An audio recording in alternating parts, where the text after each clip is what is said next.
Hey, Matt Allen here. Welcome back to Tactical Bassin. What I want to talk to you guys about today is an often overlooked topwater, the popper. You know, when we were little kids, everybody threw a hula popper, but somewhere along the way, we stopped using them. We started throwing spooks and wake baits and buzz baits and all these other baits, and it's almost like we forget about the popper. But the popper comes in all shapes and sizes. You know, you got the giants, you got like the Yellow Magic, the Rico, little custom companies. You got everything under the sun. When it comes to these baits, it's like we forget that they catch giants. You know, and it doesn't seem like it's every lake. I will admit that. Some lakes, those bigger topwaters, definitely get all the big bites. But there are some lakes where you just can't beat them. You know, like Clear Lake is a lake where you hear everybody talking about catching giant fish and throwing giant baits, but there's definitely a window there in the middle where on this huge lake with huge fish, a little tiny popper is your best bet to catch a giant, and people forget about that.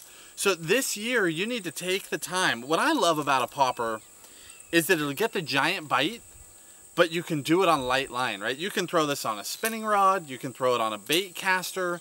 Some guys are gonna throw it on mono, but if you're in a place with giant fish, even though it's a little bait, you can step up your little hooks to like size, well still whatever size, but like a 3X hook, a little bit stouter hook, and then throw it on a really light bait caster with braid.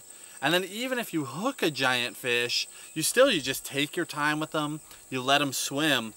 Where these baits shine for me personally, I love them early morning, like those cold, crisp mornings where maybe you had a frog bite the day before, but now it's first thing in the morning, they're not really chasing, whatever it may be.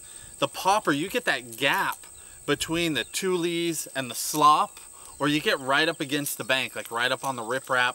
You can fish that bait so slow that it just sits over the top of those fish, and even though they're not reacting, it's there for so long that it's worth it to come up and slurp it down.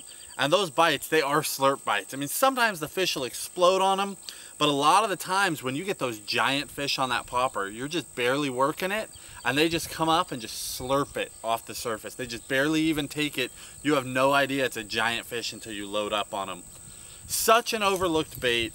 Definitely a bait that you need to be throwing this year. Whatever brand, there are a ton of them, but you need to pick up some poppers.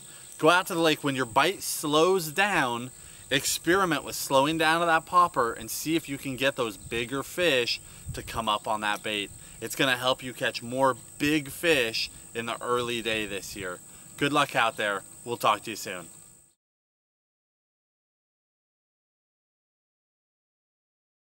Hey guys, Tim Little, Matt Allen, out here chasing that world record spotted bass. Matt and I have both spent hundreds, if not thousands of hours out here in Northern California chasing this fish. Luckily today, finally blessed enough to get one of the giants that we've hooked. We've hooked it multiple times. Got a 10.38 on a certified scale. One of the biggest spotted bass